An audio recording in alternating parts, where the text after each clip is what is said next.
نحمده ونصلي على رسوله الكريم اما بعد فاعوذ بالله من الشيطان الرجيم بسم الله الرحمن الرحيم رب اشرح لي صدري ويسر لي امري واحلل عقدة من لساني يفقهوا قولي. معزز خواتین، کانفرنس کے آرگنائزر، السلام علیکم ورحمۃ اللہ وبرکاتہ. اللہ سبحانہ و تعالیٰ کا لاکھ لاکھ شکر ہے کہ اس نے آج ہم سب کو یہاں پر ملایا اور ہمیں اپنی ذمہ داریوں کو یاد کرنے اور اپنی ذمہ داریوں کو ادا کرنے کے لیے امتحان دینے کا موقع ادا کیا. مجھے آج جو موضوع دیا گیا ہے وہ مسلم خواتین کی ذمہ داریوں میں سے ایک اہم ذمہ داری علم حاصل کرنے کی، یعنی seeking knowledge is a responsibility. یہ بات ہم سب سنتے رہتے ہیں کہ علم حاصل کرنا ہر مسلمان پر فرض ہے. ابن ماجہ کی روایت ہے، قال رسول اللہ صلی اللہ علیہ وسلم طلب العلم فریضۃ علی کل مسلم. کہ علم کا حاصل کرنا ہر مسلمان پر فرض ہے، لازم ہے. It's an obligation, it's a duty. ہم سب اللہ کے فضل و رحمت سے مسلمان ہیں، لیکن کیسے مسلمان؟ کیا علم والے یا علم کے بغیر؟ آج اگر پوری دنیا کے مسلمانوں کو جائزہ دیا جائے تو مشرق ہو یا مغرب، ہر طرف ایک افسوسناک صورتحال نظر آتی ہے، اور وہ یہ کہ دین کے علوم ہو یا دنیا کے علوم ہو، دونوں میں بھی عمومی طور پر جنرلی مسلم دوسری اقوام سے پیچھے ہیں. اور یہ صورتحال ہماری دنیا اور آخرت دونوں کے لیے نقصان دہ ہے. جب ہمارے دین نے ہمارے لیے علم حاصل کرنے کو ایک فریضہ قرار دیا ہے، اٹس این obligation، تو پھر اس سے فرار ہو بھی نہیں سکتا. قرآن مجید میں اللہ سبحانہ وتعالیٰ فرماتے ہیں، قل هل يستوي الذين يعلمون والذين لا يعلمون. کہہ دیجیے کہ وہ جو جانتے ہیں اور وہ جو نہیں جانتے کیا برابر ہو سکتے ہیں؟ ہرگز بھی برابر نہیں ہو سکتے. انسان اور حیوان میں بہت بڑا فرق علم کی وجہ سے. اللہ سبحانہ وتعالیٰ نے آدم علیہ السلام کی جب تخلیق فرمائی، ان کو پیدا کیا، تو سب سے پہلے ان کو علم کی دولت عطا فرمائی. سورۃ البقرہ آیت 31 میں اللہ تعالیٰ فرماتے ہیں، وَعَلَّمَ آدَمَ الْأَسْمَاءَ كُلَّهَا ثُمَّ عَرَضَهُمْ عَلَى الْمَلَائِكَةِ فَقَالَ أَنبِئُونِي بِأَسْمَاءِ هَؤُلَاءِ إِن كُنتُمْ صَادِقِينَ.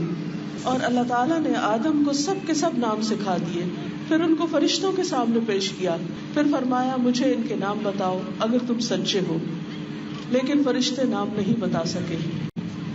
اس پر اللہ سبحانہ وتعالیٰ نے آدم علیہ السلام کو خطاب کر کے فرمایا، قال یا آدم انبئهم باسمائهم فلما انبأهم باسمائهم قال الم اقل لكم انی عالم غیب السماوات والارض وَأَعْلَمُ مَا تُبْدُونَ وَمَا كُنْتُمْ تَكْتُمُونَ.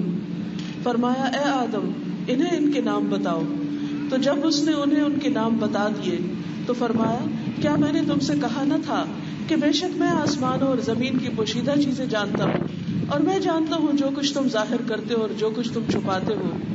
اور اس طرح انسان کو یعنی آدم علیہ السلام کو فرشتوں پر فوقیت اور فضیلت عطا ہوئی. کس بنا پر؟ علم کی بنا پر. پھر ہم دیکھتے ہیں کہ اللہ کے رسول صلی اللہ علیہ وسلم کو جو پہلی وحی دی گئی اس میں بھی کیا خطاب ہوتا ہے؟ فرمایا اقرأ بسم ربک الذی خلق خلق الانسان من علق اقرأ وربک الاکرم الذی علم بالقلم علم الانسان ما لم يعلم. اپنے رب کے نام سے پڑھ جس نے پیدا کیا، اس نے انسان کو ایک جمے ہوئے خون سے پیدا کیا. پڑھ اور تیرا رب ہی سب سے زیادہ کرم والا ہے جس نے قلم کے ساتھ سکھایا، اس نے انسان کو وہ سکھایا جو وہ نہیں جانتا تھا. تو گویا اللہ سبحانہ وتعالیٰ نے آدم علیہ السلام کے بعد دنیا میں جتنے بھی انبیاء بھیجے وہ انسانوں کو تعلیم دینے کے لیے، ہدایت دینے کے لیے، سیدھی راہ دکھانے کے لیے تھے. اور ان میں سے جو آخری نبی رسول اکرم صلی اللہ علیہ وسلم کو بھیجا تو ان کی وحی کا آغاز پڑھنے اور علم حاصل کرنے کے خطاب سے ہی کیا گیا، یعنی اسی کی اہمیت اور اسی کی طرف توجہ دلائی گئی. پھر اسی طرح آپ کے جو فرائض منصبی بتائے گئے اس میں بھی حضرت ابراہیم علیہ السلام نے جو نبی صلی اللہ علیہ وسلم کی آمد کی دعا کی تھی، اس کے لیے بھی یہی دعا کی تھی کہ اللہ تعالیٰ ان میں ایک ایسا پیغمبر بھیج جو انہیں تیری آیات پڑھ کر سنائے، انہیں کتاب اور حکمت کی تعلیم دے، ان کی تربیت اور تزکیہ کرے. تو اللہ سبحانہ و تعالیٰ نے رسول اللہ صلی اللہ علیہ وسلم کو جب مبعوث فرمایا تو علم کے ساتھ اور خاص طور پر کتاب اور حکمت کے علم کے ساتھ. قرآن مجید میں اللہ سبحانہ و تعالیٰ نے نبی صلی اللہ علیہ وسلم کو خاص طور پر فرمایا وَأَنزَلَ اللَّهُ عَلَيْكَ الْكِتَابَ وَالْحِكْمَةَ وَعَلَّمَكَ مَا لَمْ تَكُنْ تَعْلَمُ وَكَانَ فَضْلُ اللَّهِ عَلَيْكَ عَظِيمًا. اور اللہ نے تجھ پر کتاب اور حکمت نازل فرمائی اور تجھے وہ کچھ سکھایا جو تو نہیں جانتا تھا، اور اللہ کا فضل تجھ پر بہت بڑا ہے، بہت عظیم فضل ہے. یہ کون سا فضل ہے کہ رسول اللہ صلی اللہ علیہ وسلم کو اللہ سبحانہ وتعالیٰ نے ایک ایسی کتاب دی جو قیامت تک باقی رہنے والی ہے، اور اس میں وہ کچھ سکھا دیا اور ہر دور کے انسان کے لیے وہ کچھ سکھا دیا، وہ کچھ اتار دیا کہ جو انسان کی ہر دور کی ضروریات کو پورا کرنے والا ہے، اور اسے اللہ تعالیٰ کا فضل عظیم قرار دیا گیا. پھر اسی طرح رسول اللہ صلی اللہ علیہ وسلم نے فرمایا ان اللہ لم یبعثنی معنتا ولا متعنتا ولکن بعثنی معلما میسرا. اللہ تعالیٰ نے مجھے مشکلات میں ڈالنے والا اور سختی کرنے والا بنا کر نہیں بھیجا، اللہ تعالیٰ نے مجھے معلم اور آسانی کرنے والا بنا کر بھیجا ہے. گویا رسول اللہ صلی اللہ علیہ وسلم علم کے ذریعے لوگوں کے لیے آسانیاں پیدا کرنے والے تھے. پھر اسی طرح جتنے بھی انبیاء آئے ہیں انہوں نے دنیا میں جاتے وقت کوئی درہم و دینار نہیں چھوڑے، مال و دولت نہیں چھوڑی، بلکہ کیا فرمایا ان الانبیاء لم یورثوا دینارا ولا درہما انما ورثوا العلم فمن اخذ به اخذ بحظ وافر. کہ علماء انبیاء کے وارث ہیں اور بے شک انبیاء کی وراثت درہم و دینار نہیں ہوتے، ان کی میراث علم ہے. جس نے اسے حاصل کیا اس نے انبیاء کی وراثت سے بہت سارا حصہ حاصل کر لیا. یعنی اللہ سبحانہ و تعالیٰ کے چنے ہوئے لوگ انبیاء، ان کو اللہ نے کس چیز کے ساتھ عزت بخشی؟ علم کے ساتھ عزت بخشی. اور انہوں نے اپنے پیچھے جاتے وقت دنیا کی دولت نہیں چھوڑی، علم چھوڑا. اور پھر ان کے وارث کن کو قرار دیا؟ علم والوں کو، خواہ ان کو نبوت نہ بھی ملے، خواہ ان کو رسول نہ بنا کر نہ بھی بھیجا جائے، لیکن ان کو دنیا میں جو مقام اور عزت دی گئی باقی تمام انسانوں کے مقابلے میں وہ ان کے علم کی وجہ سے عطا کی گئی. تو اس لیے عزیز بہنوں، آج اس دنیا میں جو ہم ایک مختصر سے وقت کے لیے آئے ہیں، صرف چند دنوں کی بات ہے، کیونکہ آخرت کے مقابلے میں اس دنیا کا وقت نہ ہونے کے برابر.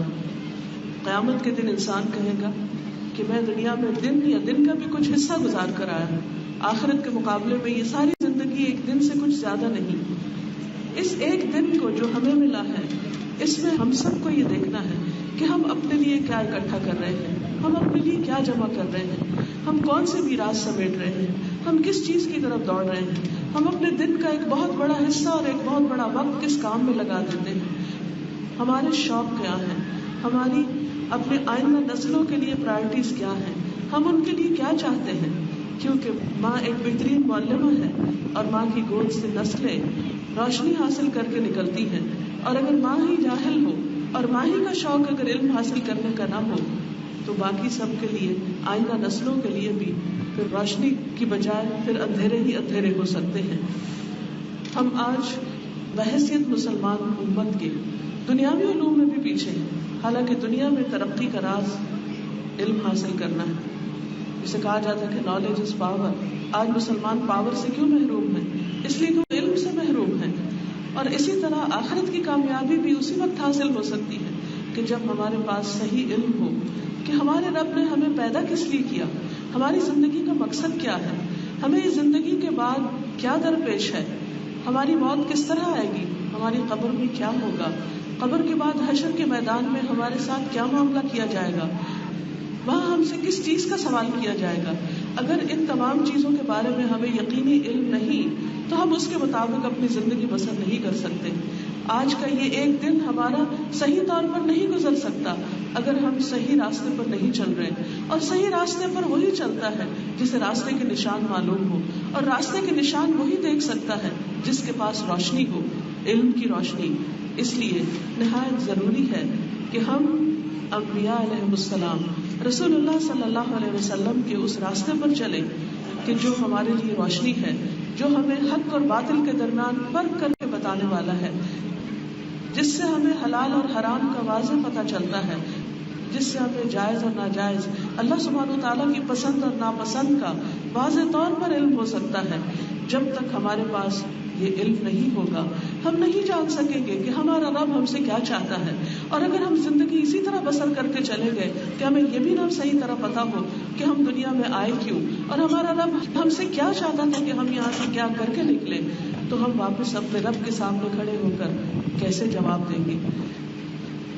رسول اللہ صلی اللہ علیہ وسلم نے صحابہ کرام کو کیا بانٹا، کیا دیا. صحابہ کرام اور آپ صلی اللہ علیہ وسلم کے جتنے بھی ساتھی تھے ان کے پاس بعضوں کا 2 وقت کا کھانا نہیں ہوتا تھا، لیکن دن رات وہ نبی صلی اللہ علیہ وسلم سے ایمان اور عمل صالح، اخلاق اور علم کے موتی چنتے رہتے تھے. جس چیز نے انہیں ایسا ہیرا بنا دیا، ایسے چمکدار ستارے بنا دیے کہ جس سے ہم آج بھی روشنی حاصل کر رہے ہیں.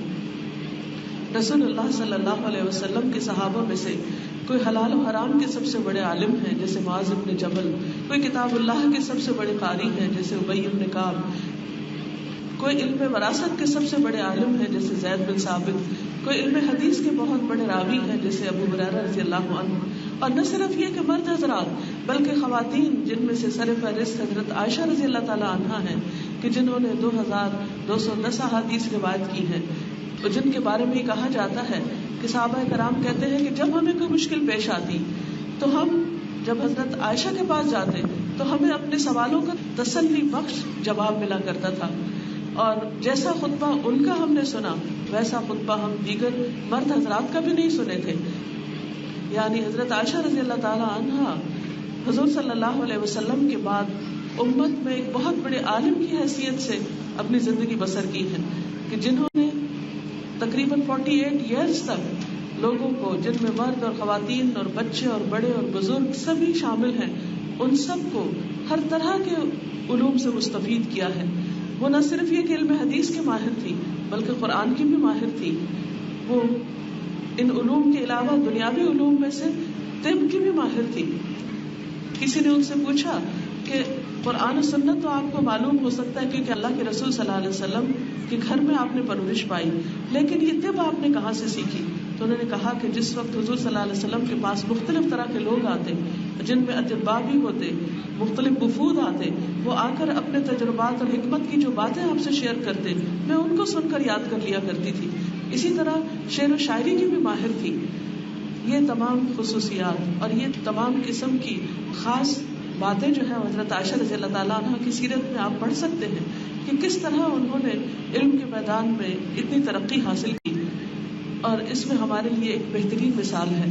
اور حقیقت یہ ہے کہ ہم سب کے لیے علم حاصل کرنا اس لیے بھی ضروری ہے کہ علم کے بغیر سب سے پہلا کام یعنی اللہ سبحانہ و تعالیٰ کی پہچان ہی نہیں ہو سکتی. اللہ تعالیٰ فرماتے ہیں فَعْلَمْ أَنَّهُ لَا إِلَهَ إِلَّا هُوَ، جان لو کہ اللہ سبحانہ و تعالیٰ ایک ہے، نہیں کوئی الہ مگر وہی ہے. تو گویا توحید کا سبق علم کے بغیر حاصل نہیں ہو سکتا. قرآن مجید میں اللہ تعالیٰ کی پہچان کے لیے ایک اور جگہ پر بھی آتا ہے فَعْلَمْ أَنَّهُ لَا إِلَهَ إِلَّا اللَّهُ، سورۃ محمد آیت 19 میں، کہ بس علم حاصل کرو کہ بے شک حقیقت یہ ہے کہ اللہ کے سوا کوئی معبود نہیں ہے. پھر اسی طرح اللہ سبحانہ و تعالیٰ کی صفات کا علم وہ بھی جاننے سے ہی معلوم ہوگا، کیونکہ جب تک ہم نہیں جانتے کہ ہمارا رب کیسا ہے ہمارا اس سے صحیح تعلق ہی استوار نہیں ہو سکتا. اللہ سبحانہ و تعالیٰ کی خشیت بھی علم والوں ہی کو حاصل ہوتی ہے. انما یخشی اللہ من عباده العلماء ان اللہ عزیز غفور. اللہ سے تو بس اس کے علم والے بندے ہی ڈرتے ہیں. اللہ کی خشیت، اللہ سبحانہ و تعالیٰ کے مقام کی پہچان اور اللہ سبحانہ و تعالیٰ کی قدر یہ بھی علم والوں ہی کو ہو سکتی ہے. اس لیے ان تمام چیزوں کے لیے بھی باقاعدہ انسان کو جاننے کی ضرورت ہے.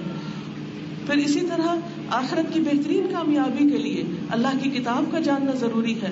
فرمایا ان الذین یتلون کتاب اللہ واقاموا الصلاة وانفقوا مما رزقناهم سرا وعلانیۃ یرجون تجارۃ لن تبور، کہ بے شک جو لوگ اللہ کی کتاب پڑھتے ہیں اور نماز قائم کرتے ہیں اور جو ہم نے ان کو دیا ہے اس میں سے کھلے چھپے خرچ کرتے ہیں، وہ ایسی تجارت کی امید رکھتے ہیں جو کبھی برباد نہ ہوگی، کبھی ختم نہ ہوگی.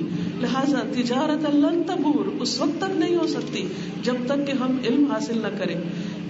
پھر اسی طرح علم حاصل ہوتا ہے تو ہی انسان جب قرآن کو پہچانتا ہے. تلاوت کا مطلب صرف اچھی قرات کرنا ہی نہیں، صرف اس کے قواعد اور تجوید کو جاننا ہی نہیں کافی، بلکہ اس کے اندر غور و فکر بھی ہے. اور جب انسان کو قرآن کے اندر غور و فکر کی صلاحیت حاصل ہو جاتی ہے، اس میں تفکر اور تدبر کرتا ہے، تو پھر انسان کے دل کی حالت بدل جاتی ہے، انسان کا دل پگھل جاتا ہے. قرآن مجید میں اللہ تعالیٰ فرماتے ہیں کہ بے شک جن لوگوں کو اس سے پہلے علم دیا گیا، جب ان کے سامنے اسے یعنی قرآن کو پڑھا جاتا ہے تو وہ ٹھوڑیوں کے بل سجدہ کرتے ہوئے گر جاتے ہیں. آخر آج ہم بھی تلاوت سنتے ہیں، قرآن سنتے ہیں، ہمارے آنسو کیوں نہیں گرتے، ہمارے سر کیوں نہیں جھکتے، اور ہم کیوں نہیں سجدے میں پڑ جاتے؟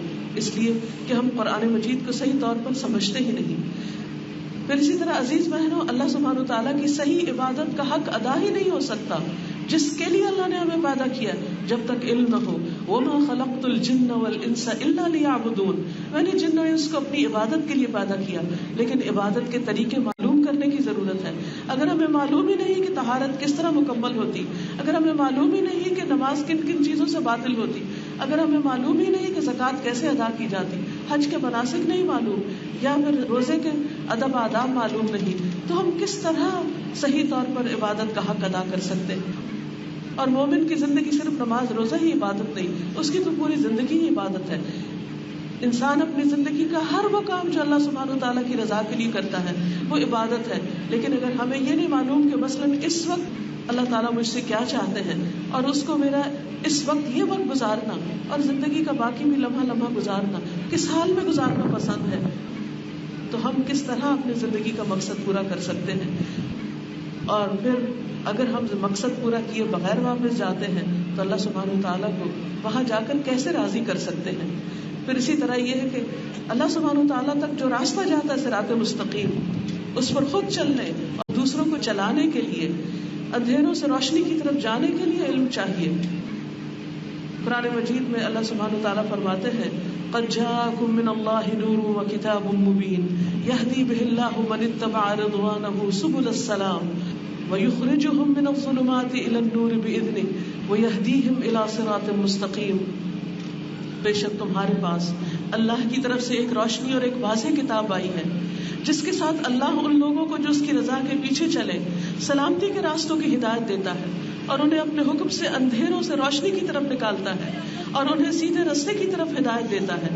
تو اس لیے سیدھے راستے پر چلنے کے لیے، روشنیوں کی طرف جانے کے لیے اللہ کی اس کتاب سے اور اللہ کے پیغمبر صلی اللہ علیہ وسلم کی چھوڑی ہوئی سیرت اور سنت سے صحیح طور پر استفادہ کرنا ضروری ہے، اور اس کے لیے باقاعدہ پلاننگ کے ساتھ علم حاصل کرنا ضروری ہے.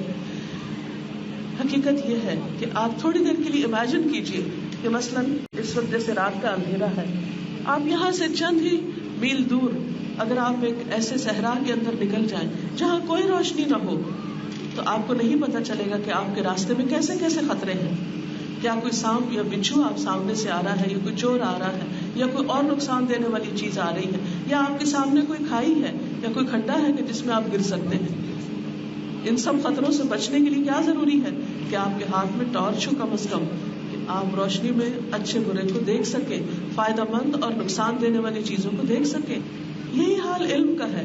یہ دنیا ایک اندھیرا جنگل ہے جس میں طرح طرح کے نظریات ہیں، طرح طرح کے فتنے ہیں. ان فتنوں سے بچنے کے لیے، ان اندھیروں میں اپنا راستہ پانے کے لیے بہت ضروری ہے کہ قرآن و سنت کی روشنی ہمارے ساتھ ہو اور اس کو ہم جاننے والے اور سمجھنے والے ہوں. اور نہ صرف یہ کہ یہاں، بلکہ یہ صراط مستقیم جو جنت تک لے جاتا ہے، اس جنت تک پہنچنے کے لیے علم کا راستہ اختیار کرنا بے حد ضروری ہے.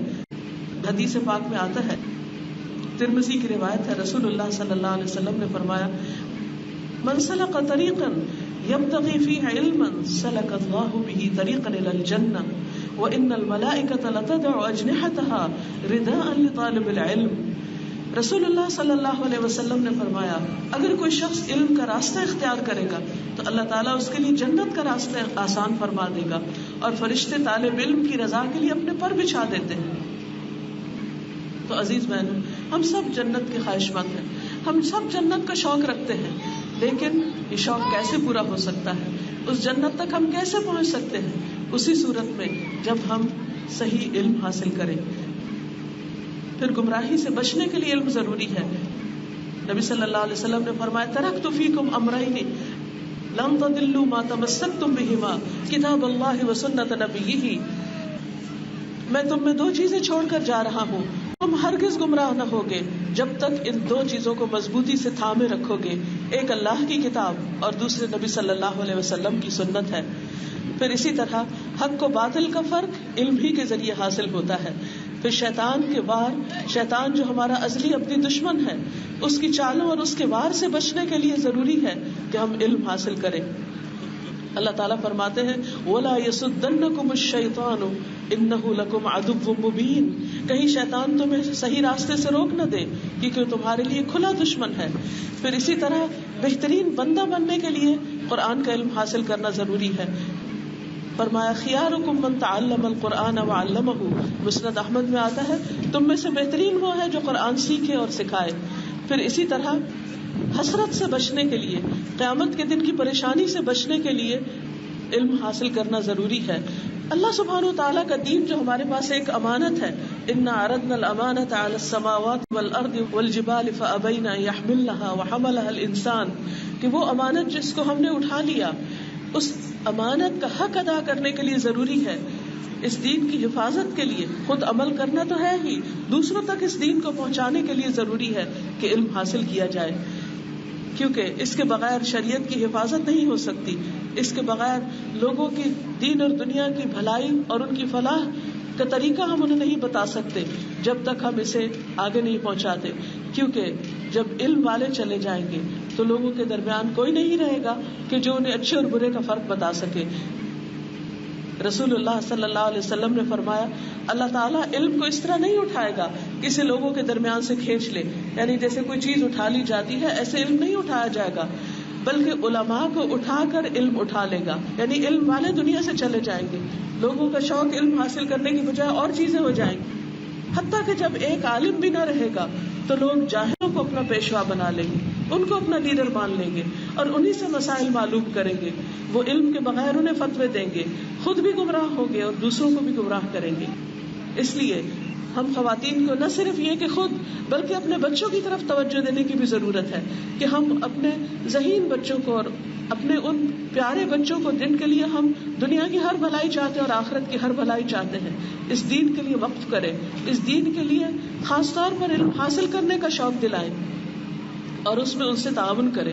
افسوس سے کہنا پڑتا ہے کہ بعض اوقات بہت اچھی بھلی پڑھی لکھی سمجھدار خواتین جو اپنے لیے دین کی راہ پسند بھی کیے ہوتی ہیں، لیکن جب ان کے بچے دین کی طرف جانا چاہتے ہیں تو وہ انسیکیور ہو جاتی ہیں کہ ان کی دنیا کا کیا ہوگا.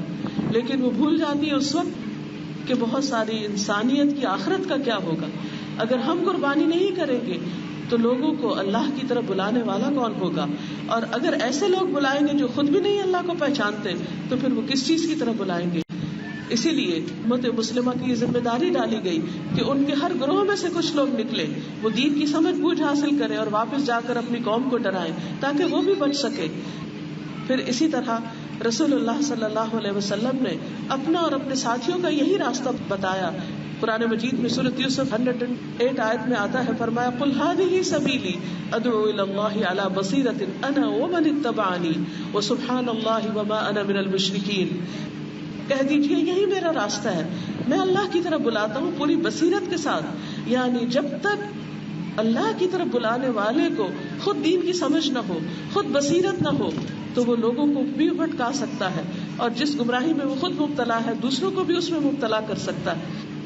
لہٰذا نبی صلی اللہ علیہ وسلم کا طریقہ کیا ہے کہ جب لوگوں کو اللہ کی طرف بلایا جائے تو پوری ہوش مندی کے ساتھ، سمجھ کے ساتھ، صحیح علم کے ساتھ، اور فرمایا میں خود بھی اس طریقے پر قائم ہوں اور وہ بھی جنہوں نے میری پیروی کی، اور اللہ پاک ہے اور میں شریک بنانے والوں میں سے نہیں ہوں.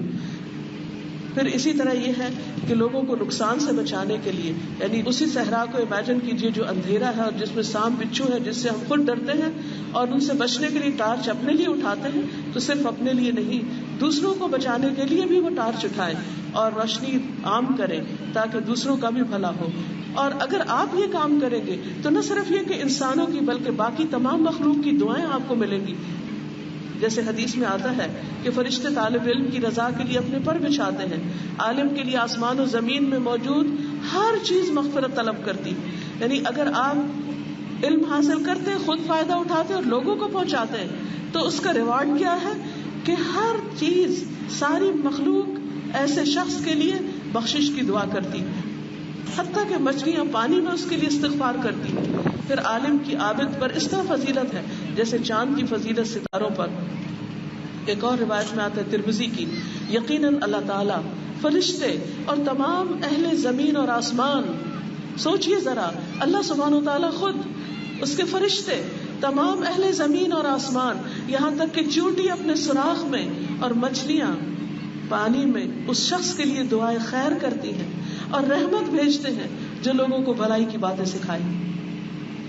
پیاری بہنوں, یہ کوئی معمولی اعزاز ہے؟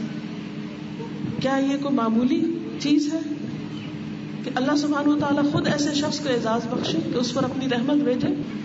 ان اللہ وملائکتہ واہل السماوات والارضین حتی النملة فی جحرها وحتی الحوت لیصلون علی معلم الناس الخیر. تو کیا ہم ان لوگوں میں شامل ہونے کی تمنا نہ کریں گے کہ جو اس کام کے لیے چن لیے گئے ہوں؟ کیا ہم اپنے بچوں کے لیے, اپنے پیاروں کے لیے نہیں چاہیں گے؟ ہم سب نہ صرف یہ کہ چاہنے والے ہوں بلکہ کوشش کرنے والے, اس چیز کو سپورٹ کرنے والے, اس کے لیے دعائیں کرنے والے اور اس کی تمنا رکھنے والے کہ اگر اور کچھ نہ بھی کر سکے تو کم از کم یہ چاہت اور نیت تو ہمیں فائدہ دے جائے. پھر یہ ہے کہ علم حاصل کرنے کا سودا ایسا ہے جو صرف دنیا میں نہیں, مرنے کے بعد بھی فائدہ دیتا ہے. انسان کا اپنا عمل تو ختم ہو جائے گا, ہاں اگر وہ کوئی علمی خدمت کر کے گیا ہے تو مرنے کے بعد بھی وہ اس کے لیے صدقہ جاریہ ہوگا. حدیث میں آتا ہے اذا مات الانسان انقطع عنه عمله الا من ثلاثه الا من صدقة جاریہ او علم ينتفع به او ولد صالح يدعو له.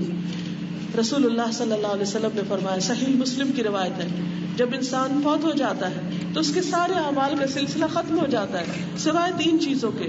ان میں سے ایک صدقہ جاریہ, یا ایسا علم جو نفع مند ہو, یا نیک اولاد جو اس کے لیے دعا کرے. لہذا ہم ایک دن کے لیے ہیں بس دنیا میں, اور پھر ہم واپس جانے والے ہیں. جب ہم چلے جائیں گے دنیا کا نظام تو ویسے ہی چلتا رہے گا, لیکن اس میں ہمارا حصہ کیا ہوگا؟ وہی جو ہم علم کی صورت میں یا نیک اولاد کی صورت میں بعد میں چھوڑ گئے, یا کوئی صدقہ جاریہ کا ایسا پروجیکٹ کر گئے کہ جو بعد میں بھی چلتا رہے, سسٹین کرے.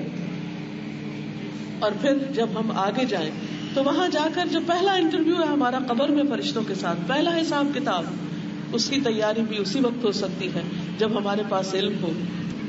حدیث میں آتا ہے کہ جب لوگ واپس جاتے ہیں تو میت ان کے قدموں کی آہٹ سنتی ہے. جب اس سے یہ پوچھا جا رہا ہوتا ہے فلاں تیرا رب کون ہے, تیرا دین کیا ہے, تیرا نبی کون ہے, اس کے پاس 2 فرشتے آتے ہیں, اٹھا کے اس کو بٹھاتے ہیں, اور جب یہ سوال کرتے ہیں تو وہ کہتے ہیں کہ میرا رب اللہ ہے, میرا دین اسلام ہے. پھر وہ پوچھتے ہیں کہ وہ کون ہے جو تمہارے درمیان مبعوث کیا گیا؟ کہتے ہیں کہ وہ اللہ کے رسول ہیں. فرشتے اس سے پوچھتے ہیں تجھے یہ سب کچھ کہاں سے پتا چلا؟ وہ کہتا ہے میں نے اللہ کی کتاب پڑھی, میں اس پر ایمان لایا, میں نے اس کی تصدیق کی. عزیز بہنوں, قبر کے سوالوں کی تیاری کے لیے بھی اللہ کی کتاب پڑھنا ضروری ہے, اور اللہ کے دین کو جاننا, اس کی شریعت کو جاننا ضروری ہے. اس میں آپ دیکھیے کہ اس روایت میں جو سنن نبی داؤد کی روایت ہے, اس میں واضح طور پر صحیح جواب دینے والا شخص جو قبر میں جواب دے گا منکر نکیر کو, وہ کیا ہوگا کہ میں نے اللہ کی کتاب پڑھی, گویا دوسرے لفظوں میں نے علم حاصل کیا. پھر اسی طرح قیامت کے دن بھی جو سوال ہوگا علم کے بارے میں کہ علم پر عمل کتنا کیا, یعنی عمل کتنا کیا, تو وہ بھی اسی صورت میں جب علم ہوگا. جب علم ہی نہیں ہوگا تو پھر عمل کہاں سے ہوگا, اور پھر اس کا جواب کہاں سے ہوگا. حدیث میں یہ بھی آتا ہے اور بہت بڑی خوشخبری ہے, من مات وهو يعلم انه لا اله الا الله دخل الجنہ, کہ جو شخص اس حال میں فوت ہوا کہ وہ جانتا تھا کہ اللہ کے سوا کوئی الہ نہیں, وہ جنت میں داخل ہوگا. اس کے برعکس جو نہ جانے, علم حاصل نہ کرے, تو اس کا نقصان بھی بے پناہ ہے. سب سے بڑی بات یہ کہ انسان سب سے پہلے سبق, توحید کے سبق سے محروم ہو جاتا ہے. شرک کی وجہ کیا ہے؟ شرک کی سب سے بڑی وجہ جہالت ہے, لا علمی ہے, بلائنڈلی اپنے باپ دادا کی فالوئنگ ہے. قرآن مجید میں اللہ تعالیٰ فرماتے ہیں وجعلوا للہ شرکاء الجن وخلقهم وخرقوا له بنین وبنات بغیر علم سبحانہ وتعالی عما یصفون. ان لوگوں نے جنوں کو اللہ کا شریک بنا دیا، حالانکہ جنوں کو بھی اللہ ہی نے پیدا کیا، یعنی بندوں نے نہیں پیدا کیا. پھر بغیر علم کے اس کے لیے بیٹے اور بیٹیاں گھڑ لیے، یعنی انہیں پتہ ہی نہیں ہے اس بات کا کہ اللہ کا کوئی بیٹا نہیں اور اللہ کی کوئی بیٹیاں نہیں، لیکن وہ جہالت کے ساتھ یہ گناہ کرتے چلے جا رہے ہیں. بہت پاک ہے اور بلند ہے اس سے جو وہ بیان کرتے ہیں. پھر اسی طرح وَيَعْبُدُونَ مِن دُونِ اللَّهِ مَا لَمْ يُنَزِّلْ بِهِ سُلْطَانًا وَمَا لَيْسَ لَهُم بِهِ عِلْمٌ وَمَا لِلظَّالِمِينَ مِن نَصِيرٍ. اور وہ اللہ کے سوا اس چیز کی عبادت کرتے ہیں جس کی کوئی دلیل اللہ نے نہیں اتاری اور جس کا انہیں کچھ علم نہیں. یہ بھی سب کچھ جہالت کی وجہ سے ہے، یہ شرک جو کر رہے ہیں، اور ظالموں کا کوئی مددگار نہیں. پھر اسی طرح جب انسان کو اللہ سبحانہ وتعالیٰ کی صفات کا علم نہیں ہوتا تو انسان بعض اوقات زبان سے لا الہ الا اللہ کہتا بھی ہے تو وہ زندگی کو پوری طرح انجوائے نہیں کر سکتا. علم آتا ہے تو اللہ پر یقین آتا ہے، توکل آتا ہے، انابت آتی، خشیت آتی ہے، اللہ سے محبت پیدا ہوتی ہے، کیونکہ اللہ سے محبت ایمان کا حصہ ہے. والذین آمنوا اشد حبا للہ. اور اگر اللہ کے بارے میں ہم جانتے ہی نہیں تو اللہ کی حقیقی محبت کہاں سے پیدا ہوگی. پھر اسی طرح رسول اللہ صلی اللہ علیہ وسلم کے بارے میں جاننا اور اس بات کو جاننا کہ آپ کی رسالت سب کے لیے ہے، یہ بھی علم ہی کے ساتھ ہے. فرمایا وما ارسلناک الا کافۃ للناس بشیرا ونذیرا ولکن اکثر الناس لا یعلمون. لوگوں کی اکثریت جانتی نہیں کہ محمد رسول اللہ لوگوں کے لیے خوشخبری دینے والے اور ڈرانے والے بنا کر بھیجے گئے ہیں. کیوں؟ اس لیے کہ ہم نے خود آپ کا مقام نہیں پہچانا اور لوگوں کو اس سے متعارف نہیں کرایا. پھر یہ کہ علم کا نہ ہونا منافقت کو جنم دیتا ہے، نفاق پیدا ہوتا ہے. منافقین کی صفت کئی بار قرآن مجید میں بتائی گئی، لا یعلمون، لا یشعرون، لا یفقہون، کہ وہ علم نہیں رکھتے، شعور نہیں رکھتے، دین کی سمجھ نہیں رکھتے. قرآن مجید میں اللہ تعالیٰ فرماتے ہیں وَلَٰكِنَّ الْمُنَافِقِينَ لَا يَعْلَمُونَ. رسول اللہ صلی اللہ علیہ وسلم نے فرمایا خصلتان لا يجتمعان فی منافق حسن سمت ولا فقہ فی الدین. دو خصلتیں ایسی ہیں جو منافق میں کبھی جمع نہیں ہو سکتی، اچھا اخلاق اور دین کی سمجھ. اور جب انسان علم حاصل نہیں کرتا، غفلت کی زندگی بسر کرتا ہے، تو صرف نفاق نہیں، دلوں کے اندر سختی بھی پیدا ہو جاتی، دلوں پر مہر لگ جاتی ہے، اور اس طرح انسان خود بھی بھٹکتا ہے اور خواہشات کے پیچھے لگ کر دوسروں کو بھی بھٹکاتا ہے. اللہ تعالیٰ فرماتے ہیں فَمَنْ أَظْلَمُ مِمَّنِ افْتَرَى عَلَى اللَّهِ كَذِبًا لِيُضِلَّ النَّاسَ بِغَيْرِ عِلْمٍ إِنَّ اللَّهَ لَا يَهْدِي الْقَوْمَ الظَّالِمِينَ. پھر اس سے زیادہ ظالم کون ہے جو اللہ پر جھوٹ باندھے تاکہ لوگوں کو کسی علم کے بغیر گمراہ کر دے. بے شک اللہ ظالم لوگوں کو ہدایت نہیں دیتا. یہ ظالم کون ہے جو علم حاصل نہ کرے اور اس طرح خود بھی بھٹکے اور دوسروں کو بھی بھٹکائے اور نعوذ باللہ اللہ سبحانہ وتعالیٰ کے بارے میں ناحق باتیں کہیں. پھر لا علمی کی وجہ سے اختلافات اور جھگڑے بھی بہت پیدا ہوتے ہیں اور اللہ سبحانہ وتعالیٰ کی ذات کے بارے میں لوگ جھگڑنے لگتے ہیں. وَمِنَ النَّاسِ مَن يُجَادِلُ فِي اللَّهِ بِغَيْرِ عِلْمٍ وَلَا هُدًى وَلَا كِتَابٍ مُنِيرٍ. لوگوں میں سے کوئی ایسا ہے جو اللہ کے بارے میں بغیر کسی علم کے، بغیر ہدایت کے، بغیر کسی روشن کتاب کے جھگڑا کرتا رہتا ہے. اور اس طرح انسان صحیح علم سے، صحیح دین سے محروم ہو جاتا ہے. اور جب علم سے محروم ہوتا ہے تو بنی اسرائیل جس مصیبت میں پڑے، اور وہ کیا تھی کہ وہ کتاب کو نہیں جانتے تھے، خواہشات کے پیچھے چلتے تھے. فرمایا وَمِنْهُمْ أُمِّيُّونَ لَا يَعْلَمُونَ الْكِتَابَ إِلَّا أَمَانِيَّ وَإِنْهُمْ إِلَّا يَظُنُّونَ. ان میں سے کچھ ان پڑھ ہیں جو کتاب کا علم نہیں رکھتے، یعنی ان پڑھ ان کو کہا گیا جو اللہ کی کتاب کو نہیں جانتے سوائے چند آرزوؤں کے، اور اس کے سوا کچھ نہیں کہ وہ گمان کرتے ہیں، یعنی اپنی زندگی اور آخرت کے بارے میں صرف وہم و گمان کے اوپر جی رہے ہیں، حقیقی معنوں سے نہیں. پھر اسی طرح یہ کہ انسان کسی بھی اپنے فرائض کو، چاہے وہ بندوں کے بارے میں ہو کہ حقوق و لباد کا معاملہ ہو، چاہے والدین کے حقوق ہو یا اولاد کے حقوق ہو یا شوہر کے حقوق یا بیوی کے حقوق، ان سب کو بھی ادا نہیں کر سکتا جب تک کہ وہ صحیح طور پر جانتا نہیں اور ان کی انٹینسٹی کو نہیں جانتا کہ اگر ان حقوق کو ادا نہ کیا تو کتنی سخت پوچھ ہوگی. پھر اسی طرح قبر میں جب سوالات ہوں گے تو منافق جب وہ جواب نہیں دے پائے گا تو کہے گا کہ میں نہیں جانتا، اور وہ خاص طور پر یہ کہے گا کہ میں لوگوں سے جو سنتا تھا وہی کہتا تھا، میں خود نہیں جانتا تھا. پھر اسی طرح یہ ہے کہ علم حاصل کرنا سب کے لیے تو ضروری ہے، لیکن ہم خواتین کے لیے بے حد ہی ضروری ہے، کیونکہ ہم صرف اپنے نہیں، اپنے بچوں کے بھی اچھے برے کے ذمہ دار ہیں، اور ان کو ہم اپنی صرف زبان سے یا لیکچر سے نہیں سکھاتے، ان کو ہم اپنے عمل سے سکھاتے ہیں. اگر صحیح علم نہیں ہوگا تو صحیح عمل نہیں ہوگا، صحیح عمل نہیں ہوگا تو صحیح رول ماڈل نہیں ہوگا، صحیح رول ماڈل نہیں ہوگے تو بچوں کے اندر وہ چیزیں جو بچپن سے وہ غلط دیکھتے رہتے ہیں وہ اس کو حق سمجھ کر اپنے اندر جما لیں، اور اس طرح ساری زندگی ہم ان کے لیے مشکل کر دیں گے. اسی لیے نبی صلی اللہ علیہ وسلم نے خواتین کے لیے الگ سے ایک دن مخصوص کیا تھا کہ جس میں وہ خاص طور پر سیکھ سکیں. پھر اسی طرح بچوں کو تعلیم دینے کی ترغیب آپ نے دلائی. میں یہاں پر اپنی بات کو مکمل کرتے ہوئے اینڈ میں صرف چند باتوں پر خلاصہ کرتی ہوں کہ ہمیں علم حاصل کرنا ہے تاکہ ہم اللہ تعالیٰ کو پہچان سکیں، تاکہ ہم ایمان عبادت کی تفصیلات کو جان سکیں، تاکہ ہم آخرت کے نقصان سے بچ سکیں. جیسا کہ اللہ تعالیٰ فرماتے ہیں والعصر ان الانسان لفی خسر الا الذین آمنوا وعملوا الصالحات وتواصوا بالحق وتواصوا بالصبر. حقیقت یہ کہ انسان خسارے میں ہے سوائے ان لوگوں کے جو ایمان لائے، جنہوں نے نیک عمل کیے، ایک دوسرے کو حق کی تلقین کی، ایک دوسرے کو صبر کی تلقین کی. لہذا ضروری ہے کہ ہم ایمان لائیں لیکن ایمان کی حقیقت جان کر عمل صالح کریں، ان کا طریقہ معلوم کر کے کہ جس کو واقعی اللہ تعالیٰ نے عمل صالح کہا ہے، اور نہ صرف یہ کہ خود عمل کریں بلکہ دوسروں کو بھی بتانے والے، اور جب اس عمل کے راستے میں مشکلات آئے تو ایک دوسرے کو تھامنے والے. یہ تمام چیزیں علم کا تقاضا کرتی ہیں، اور اس لیے تاکہ ہم نقصان سے بچ سکیں. تو آخر میں اللہ سبحانہ وتعالیٰ سے دعا ہے کہ وہ ہمیں نفع بخش علم عطا فرمائے. رسول اللہ صلی اللہ علیہ وسلم نے فرمایا صلی اللہ علما نافعا وتعوذوا باللہ من علم لا ينفع. اسی لیے ہم دعا مانگتے اللہم انی اعوذ بک من علم لا ينفع. اے اللہ میں اس علم سے اپنے آپ کو بچا کر تیرے پناہ میں دیتی ہوں کہ جو فائدہ نہ دے.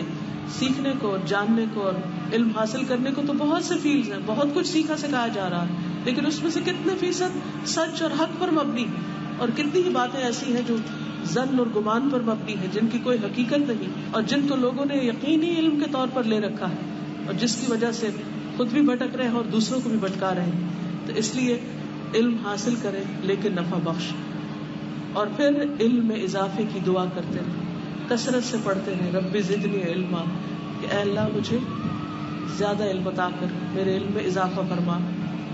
اور پھر علم نافع کی دعا اللہم انی اسألک علما نافعا وأعوذ بک من علم لا ينفع. اے اللہ تجھ سے فائدہ مند علم کا سوال کرتا ہوں اور فائدہ نہ دینے والے علم سے تیری پناہ چاہتا ہوں.